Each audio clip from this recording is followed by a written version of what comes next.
Ok, entonces ya habíamos hablado de la cuestión de vaso y perdón, la cuestión de el elemento fuego, el elemento agua. Ahora nos toca ver el elemento tierra, principalmente su órgano. En este caso vamos a ver lo que sería vaso. Ajá, vaso en chino se va a llamar pi. Ajá, pi significa vaso. Y vamos a hablarle como el método, hay un punto llamado pishu. Entonces la palabra shu significa recorrido, asentamiento. Entonces en este caso sería el asentamiento del vaso, ¿no? Entonces pi es vaso. Se localiza en el centro del yao medio, ajá, y su meridiano corresponde al taijing del pie. Se relaciona exteriormente con el estómago y su expresión externa es en la boca y en los labios. Su canal va a contener 21 puntos de acupuntura y estos van a ser bilaterales, iniciando desde el dedo gordo del pie y llegando hacia lo que sería la parte de la línea media axilar. Generalidades del vaso. ¿Qué hace el vaso? Está considerado como raíz del cielo posterior. ¿Quién me dice quién es la raíz del cielo anterior? Eso lo vimos la clase pasada. ¿Qué era algo del cielo anterior? El riñón. Muy bien, exactamente. Recuerden que para la medicina tradicional china hay algo que se llama cielo anterior y cielo posterior, es decir, el yin esencial, ¿no? El yin esencial del cielo anterior es donado por mamá y papá, y el yin esencial del cielo posterior, es decir, posterior al parto, es mantenido más bien por el vaso. ¿Por qué? Por la alimentación, principalmente alimentos antioxidantes. Ajá. La función principal del vaso consiste, esto es importante que lo escriban, la función principal del vaso consiste en transportar y transformar el chi de los alimentos y las bebidas. Esa es la función primordial del vaso. Repito, la función principal del vaso constituye en transporte y transformación del chi de los alimentos y las bebidas. Ajá. Acuérdense de las dos T. Las dos T quiere decir transporte y transformación. ¿De qué? De los alimentos y las bebidas. Quiere decir que este elemento, este órgano del elemento tierra, se encarga de transportar y de agarrar los nutrientes de todo aquello que comemos. Así yo esté tomando café, así esté comiendo una hamburguesa, así esté comiendo verduras, ensaladas, pan, sopa maruch, etcétera. El vaso, no importa, va a agarrar lo puro de esos alimentos para poderlo transportar a los demás órganos y va a desechar lo que no se debe lo que no es utilizable para el organismo. Ajá. Es la base material y nutritiva de la sangre, así como transporta y transforma el yin-ye, nutre el yin y las cuatro extremidades. ¿Qué quiere decir? Que los líquidos que nosotros tomamos se van a transformar en yin-ye. Recuerden que son yin-ye, líquidos orgánicos, ¿verdad? Y que estos yin-ye, como es el líquido cefalorraquídeo, la lágrima, el sudor, el líquido sinovial, estos yin-ye se van a obtener de la dieta principalmente, pero el vaso va a ayudar a su transporte para que se conviertan en yin-ye. Ajá, y posteriormente también va a dar nutrición al yin esencial, es decir, va a nutrir nuestra esencia original. Ajá. Va a controlar las cuatro extremidades. ¿Cuáles son las cuatro extremidades? Brazos y piernas. Por eso le toca su tejido. ¿Cuál es el tejido del elemento tierra? ¿Quién me dice? Los músculos. Exactamente, y recuerden que en las extremidades principalmente tenemos músculo. Entonces los músculos nos ayudan al movimiento, a la protección y a calentar el cuerpo. Entonces una de las funciones principales de que el vaso va a ayudar a la motricidad, a moverse. Ajá. Por eso si hacemos ejercicio moderadamente y no deficiente, es decir, un equilibrio, ni tanto ejercicio ni poco ejercicio, para poder regular las funciones del vaso. Las funciones del vaso son las siguientes. Gobierna el transporte y transformación ¿de quién? De los alimentos y las bebidas, que ya habíamos visto. Controla la sangre. Ajá. Esto de controla la sangre viene del libro de la Unión Europea, pero principalmente contiene la sangre en los vasos sanguíneos. contiene la sangre en los vasos sanguíneos. ¿Por qué? Porque las venas, y ahorita lo vamos a ver, las venas, las arterias, los capilares, están hechos de diferentes túnicas, ajá, y la túnica media es muscular, que le permite a esa vena expandirse y contraerse, y al contener esa capa muscular le pertenece también al vaso. Controla los músculos y las 4 extremidades. Gobierna el ascenso. El vaso, mayormente su energía del vaso, es la que asciende. La energía del vaso por lo regular siempre va a ascender y la energía de su acoplado, que es del estómago, siempre va a descender. Ajá. Florece y se manifiesta en los labios y se alberga en la boca. Principalmente en la cuestión degustativa, el vaso tiene mucho que ver. Ajá. Y la presencia o apariencia de los labios. Y alberga su actividad psíquica, que es el yi. La palabra yi, ajá, o la psique yi, o el alma yi, o el espíritu yi, como lo quieran llamar, dependiendo de la bibliografía que consulten, es la capacidad, ahí apunten yi, en vaso yi, así y latina, yi, es la capacidad de concentrarse, memorizar y aprender. Es la capacidad de concentrarse, memorizar y aprender. Es decir, qué tan fácil es nosotros aprender algo. Ajá. A lo mejor a unos les enseñan, no sé, a manejar, ¿no? Y de repente, ¡fum!, rápido, aprenden a manejar. Otros les enseñan a aprender a, no sé, algún programa de computadora y rápido le llegan a agarrar el modo. Entonces, eso es importante porque de esa forma su G es está muy bien, muy lúcido para poder aprender. Aquellos que les cuesta trabajo, bueno, pues hay que tonificar ese G. ¿Hasta aquí alguna duda?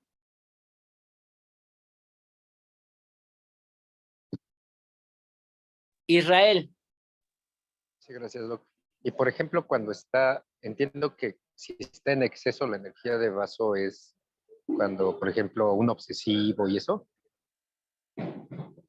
Pensamiento obsesivo. Sí. ¿Qué crees, Israel? El vaso casi no tiene excesos.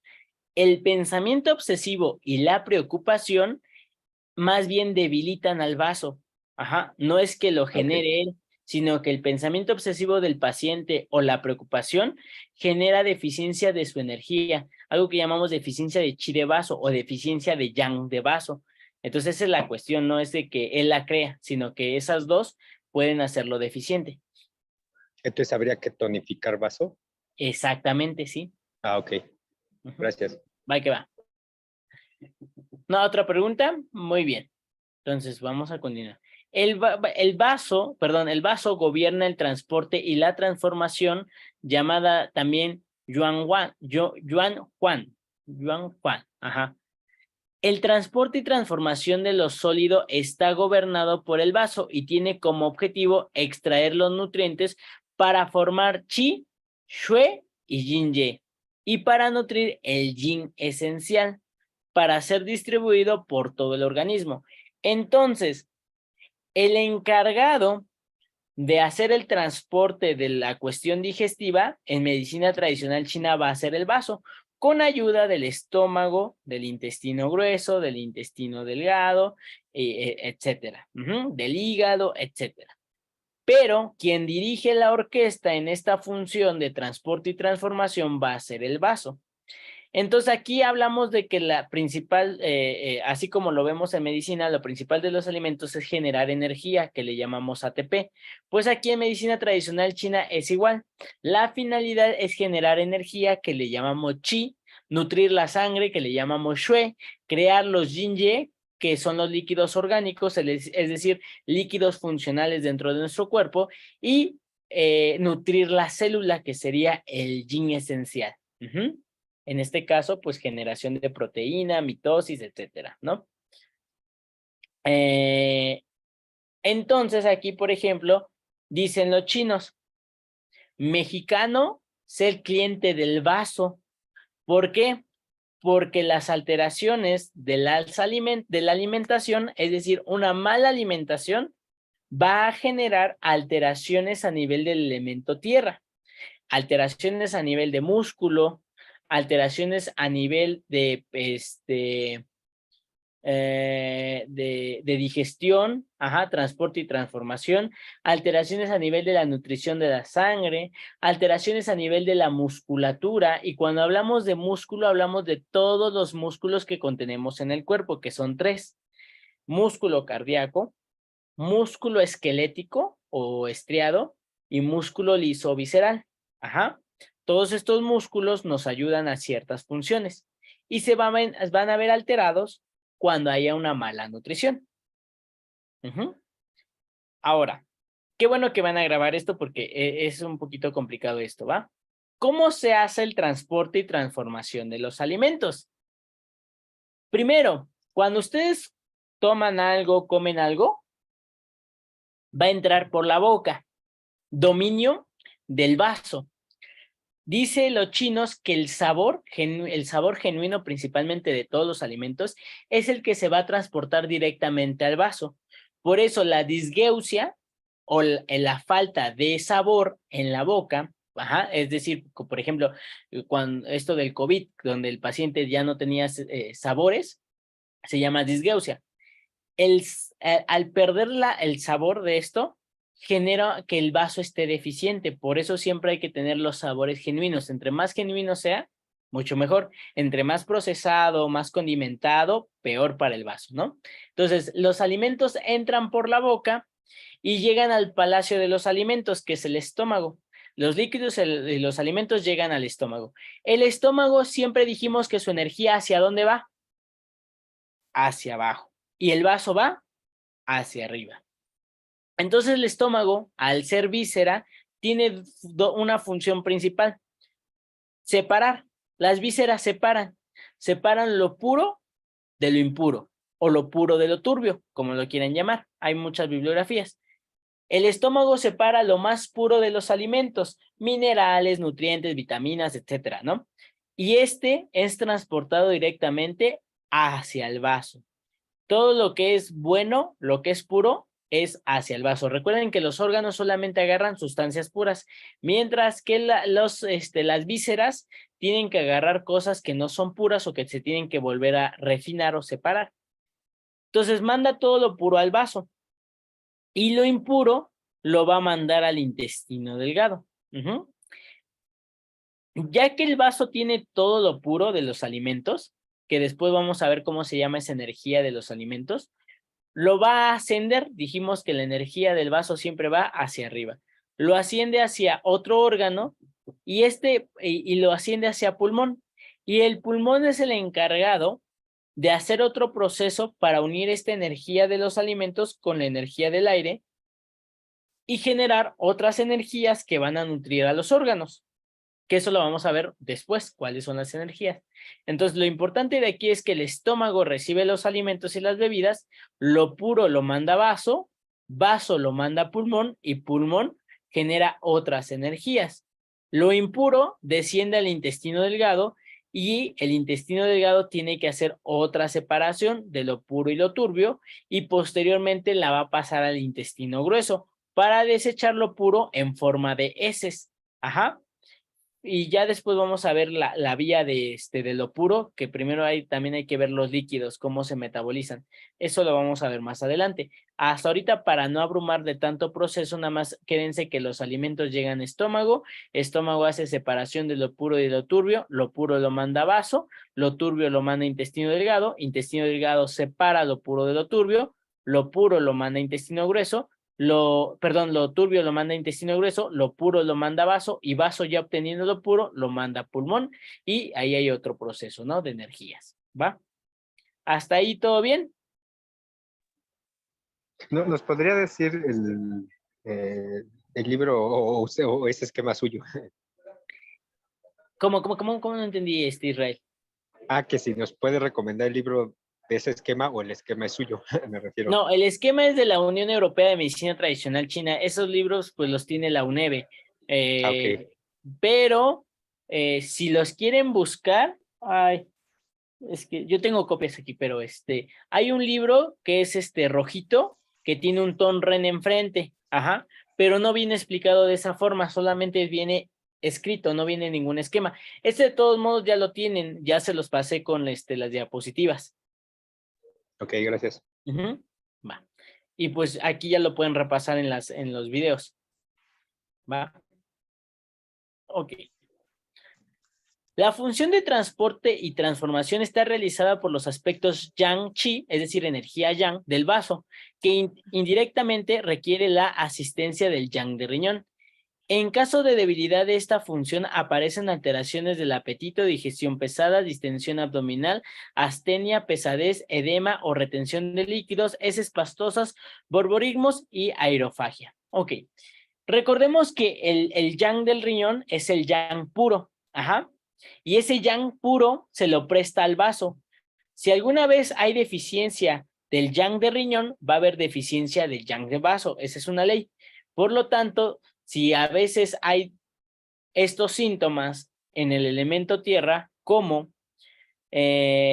alteraciones del apetito, es decir, pérdida del apetito, que a veces sí tiene hambre, a veces no, digestión pesada, lenta, ajá, que es muy lenta la digestión, estreñimiento puede haber, distensión abdominal, astenia, es decir, fatiga o cansancio, edema o retención de líquidos en miembros inferiores, heces pastosas, es decir, heces líquidas, no tan líquidas, pero sí como entre sólidas y líquidas, media acuosas, ajá, borborigmos, que son los sonidos que escuchan en su panza, y aerofagia, ajá, son síntomas de una deficiencia de yang de vaso, ajá. ¿Quién me dice cómo se llama la energía yang del riñón? Que la vimos la clase pasada.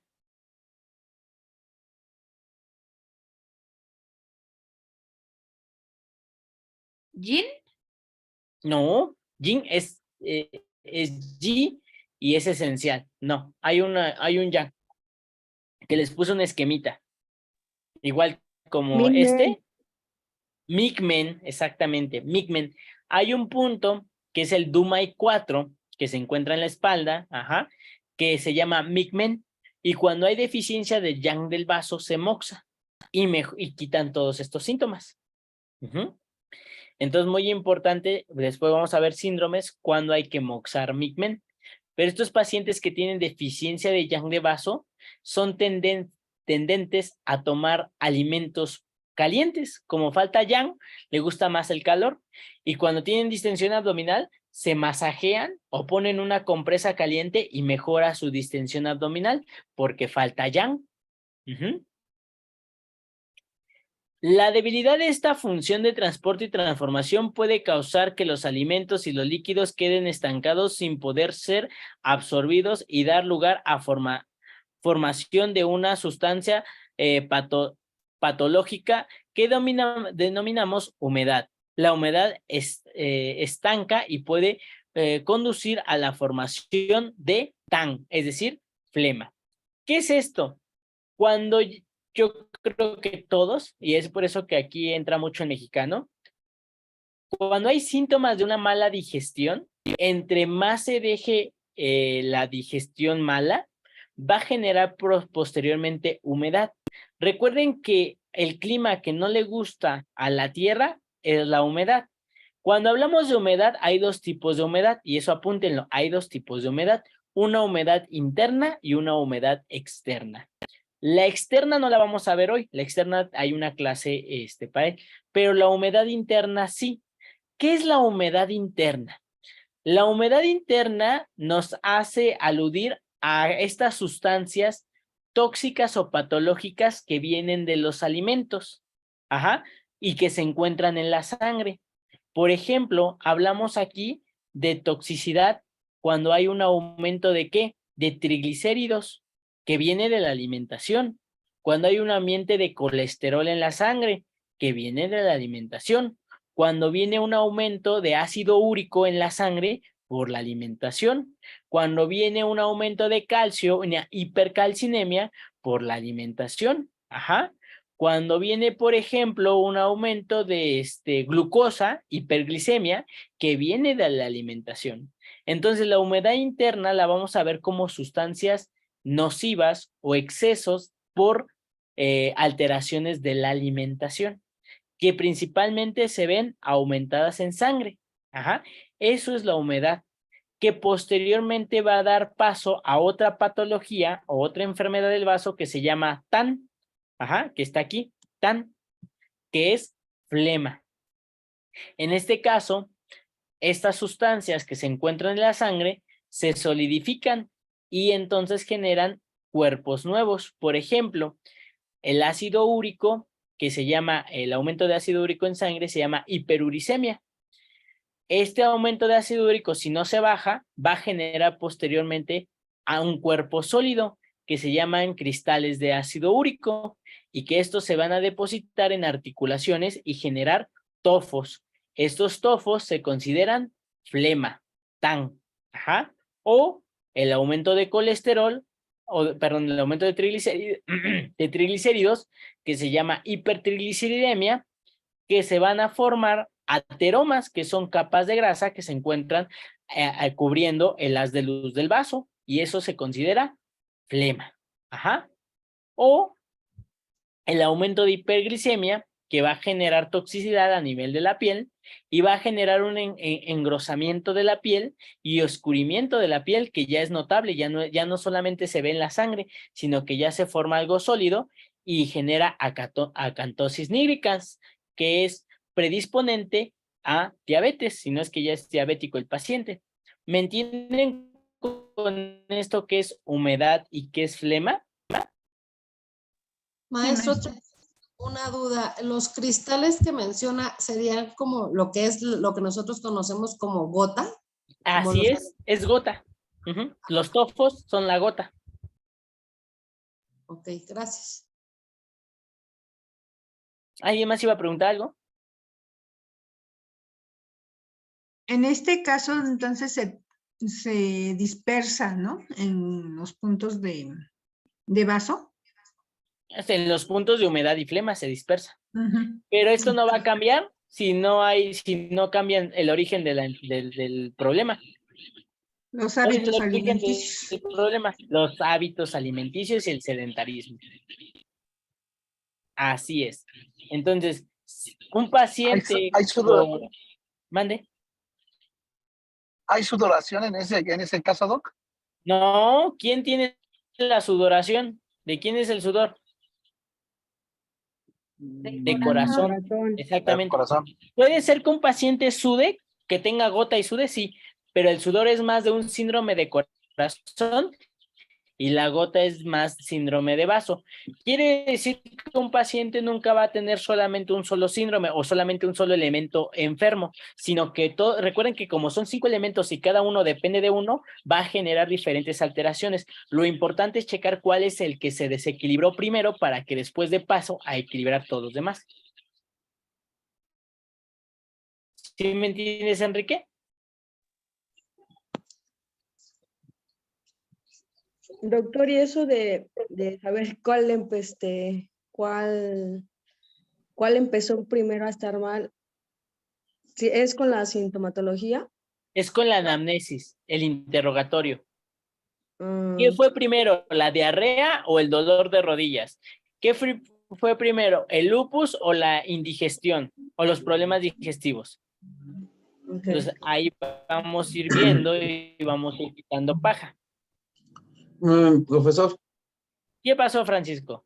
En este caso, las secuelas de COVID, que bueno, me ha tocado varios pacientes de que empiezan bueno, tienen COVID, pero en el transcurso del COVID no tienen síntomas. Ya después de que se hacen la segunda prueba y salen negativos, empiezan con secuelas. Y en este caso empiezan con diarreas,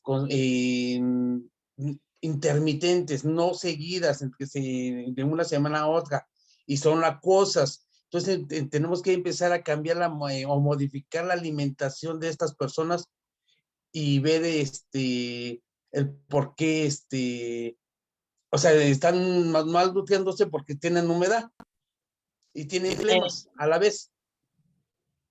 O sea, no, Mira, no se recuperan del todo tampoco de los pulmones y les provoca flemas. de la diarrea no he leído nada que sea como secuela de COVID. Por ahí a lo mejor sí tienen que ver su mala alimentación. Y más que nada, ¿qué es lo que pasa?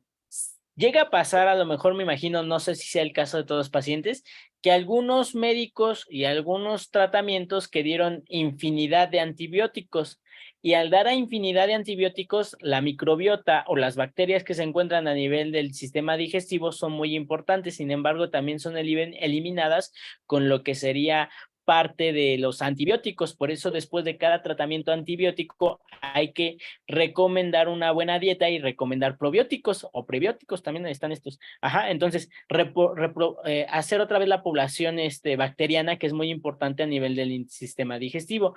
Entonces, cuando no se hay diarrea, hay estreñimiento, luego diarrea, luego estreñimiento, ¿no?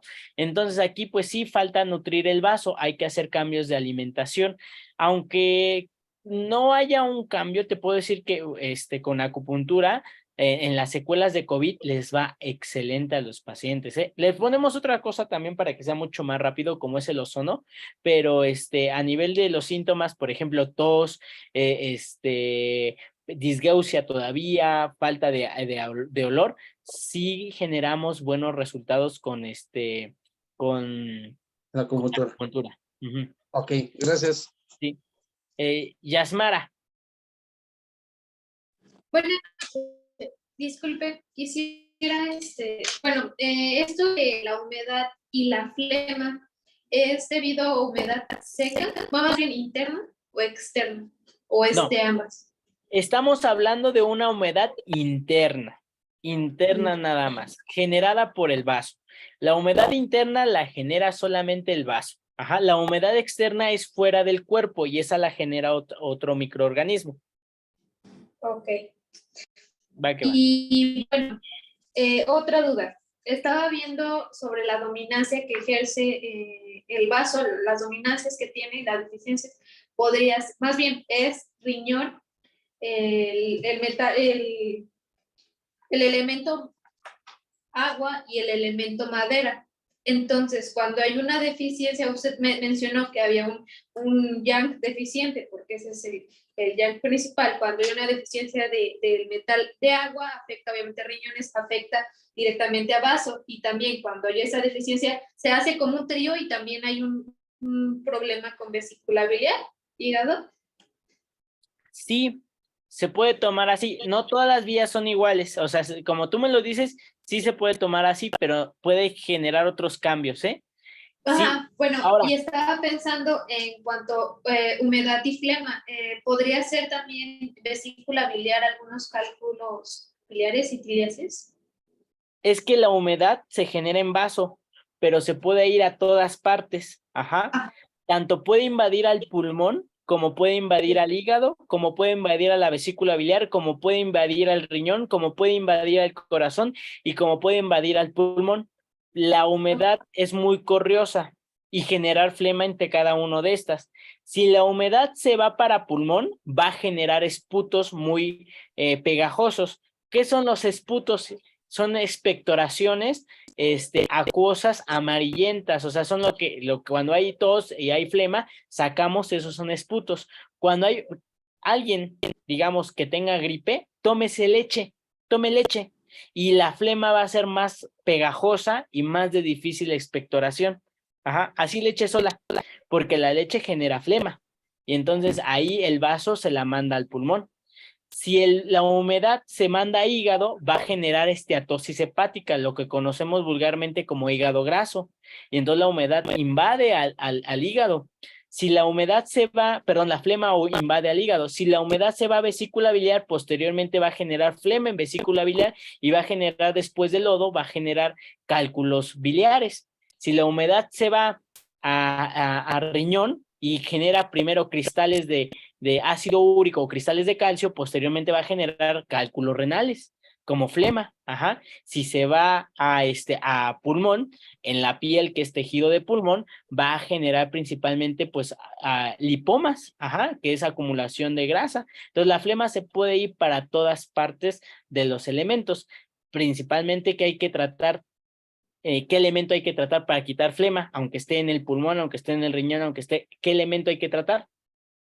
Vaso. Vaso y la alimentación. Vaso. Si paciente que venga con gota a mi consulta, paciente que venga con triglicéridos altos y así, si no quiere cambiar, no hay otra, no hay otra. Créanme que tenemos lamentablemente recetas muy buenas para bajar el ácido úrico y el colesterol y la glucosa de maravilla. Y se estabilizan muy bien estos pacientes, incluso agarramos artículos científicos y los ponemos a prueba y nos han dado muy buenos resultados con pacientes que llegan de 240 de glucosa, de 500 de triglicéridos, de ya con gota y les va de maravilla. Pero yo paciente que a trato, siempre recomiendo la dieta, porque ya después se hace un hábito que mi paciente dice, es que otra vez llegué porque me di un lujito. No, usted no va a cambiar y no, o sea, la cuestión aquí no es que debe cambiar, y si no quiere cambiar, pues quédese con su colchicina, quédese con los demás medicamentos para que después pues cambie. Hay que hacer un cambio en el paciente, si no, no va a salir. Y ya después va a haber una resistencia y ahí ya no van a funcionar los puntos. Mari, ¿qué pasó? Mari. Ok. Mari se quedó mudo. ¿Dudas hasta aquí? ¿No? El vaso contiene al Xue, no controla, contiene al Xue. Ajá. Esta función incluye tanto la generación como la contención del Xue dentro de los vasos sanguíneos, que se deriva Xuemai. Ajá. El vaso gobierna la absorción y el transporte de los nutrientes sólidos y líquidos, base material de la sangre, la nutrición, calidad y cantidad, y la eficacia de las funciones y transportes y transformaciones que van a generar la energía de los alimentos, que se llama Guqi y Jinye, serán los primeros aspectos de sospecha en caso de insuficiencia de sangre. Recordemos que el vaso es la raíz del cielo posterior. ¿Qué es lo que pasa? El vaso, ¿qué tiene función con la sangre? Tiene dos funciones principales. Una, contenerla en los vasos sanguíneos, y dos, nutrirla. Díganme, ¿cuál es la alteración más común en deficiencias de nutrientes de la sangre? Anemia. Exactamente, la anemia. Entonces, la anemia principalmente pensamos en dos posibles causas rápidamente, aparte de todas las enfermedades que ya hay. Dos, ¿cuál es? La alimentación, y la segunda es las hemorragias, principalmente en las mujeres, ¿no? ¿Por qué? Porque la alimentación principalmente va a dar ese aporte de hierro, que hay diferentes tipos de anemias, pero la más común es la anemia ferropénica, el aporte de hierro. Entonces hay que checar que ese aporte de hierro sea adecuado. Pacientes veganos pues tienen disminución de hierro, a menos de que lo tomen en suplementos, que es muy bueno. Ajá.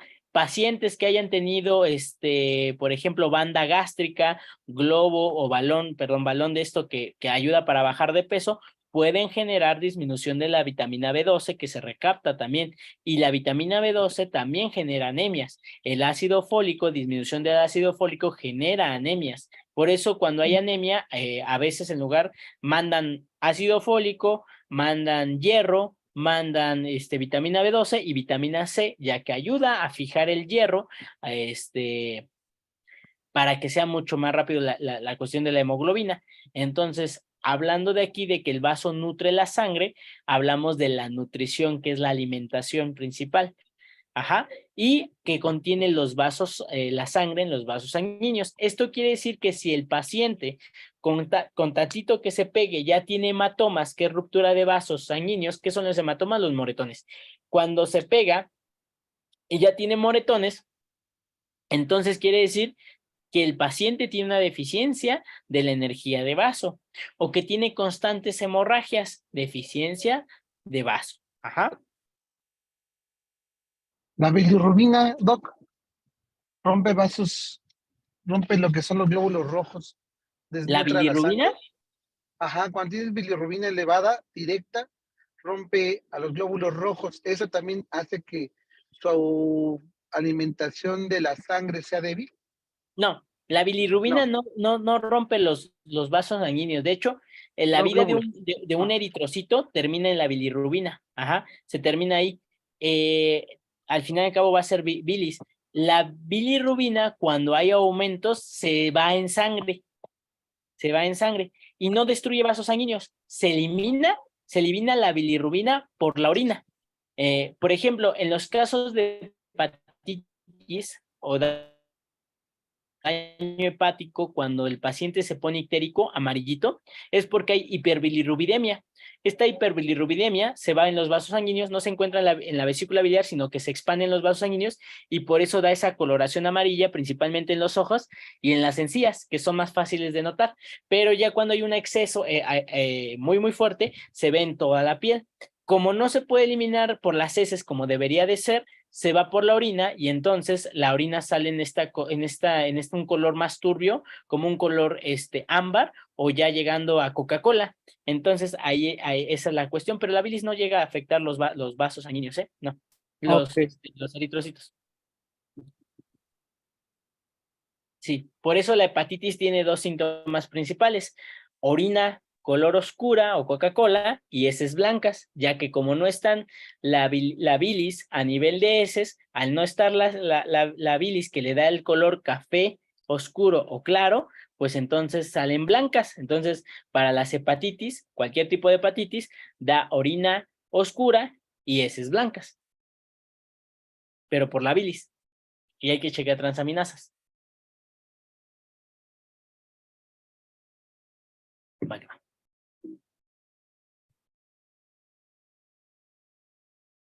El vaso controla el vaso controla la contención de la sangre dentro de los vasos, asegurando que ésta no extravase. El chi del vaso es suficiente y puede producir, el chi de vaso es insuficiente y puede producir hemorragias. Una insuficiencia de chi de vaso puede debilitarse todavía más durante la menstruación, causando metrorragias. También puede ser causada por fragilidad de los capilares, apareciendo moretones con excesiva facilidad. Entonces, aquí les pongo una imagen, vean cómo los vasos sanguíneos están hechos de diferentes túnicas y una de estas túnicas, que es la túnica media, está conformada por células musculares que le permiten expandirse al vaso y contraerse. Entonces, esta es la cuestión de por qué el vaso domina la sangre, ya que domina los músculos que se encuentran dentro del cuerpo. El vaso controla los músculos y las 4 extremidades. Esta función es otra consecuencia del gobierno del transporte y transformación por parte del vaso. El chi de los alimentos y las bebidas, así como los yin-ye absorbidos por el vaso, son enviados a pulmón y de allí a todo el organismo. Si la fisiología de vaso es correcta, el chi de vaso está bien, los músculos estarán bien desarrollados y serán fuertes y elásticos, resistentes al esfuerzo moderado y sin experimentar atrofia muscular, con las extremidades atemperadas y sin sudoración en manos y pies al mínimo esfuerzo, sin calambres. Es decir, el vaso, al tener una buena nutrición, el paciente va a contener buena masa muscular. Es decir, aquellos pacientes que tienen más porcentaje de grasa que de músculo, ya sabemos que tiene deficiencia de vaso. Aquellos pacientes que tienen muy poca cantidad de músculo, tienen deficiencia de chi de vaso. Aquellos pacientes que, por ejemplo, son muy friolentos porque son delgados, porque no tienen la capacidad de desarrollar masa muscular, es una deficiencia de chi de vaso. Los músculos se deben desarrollar con aminoácidos y estos aminoácidos son adquiridos de diferentes proteínas en la dieta que van a dar paso a fortalecer estos músculos. Y no solamente tenemos músculos afuera del organismo, sino que también y con diferentes funciones.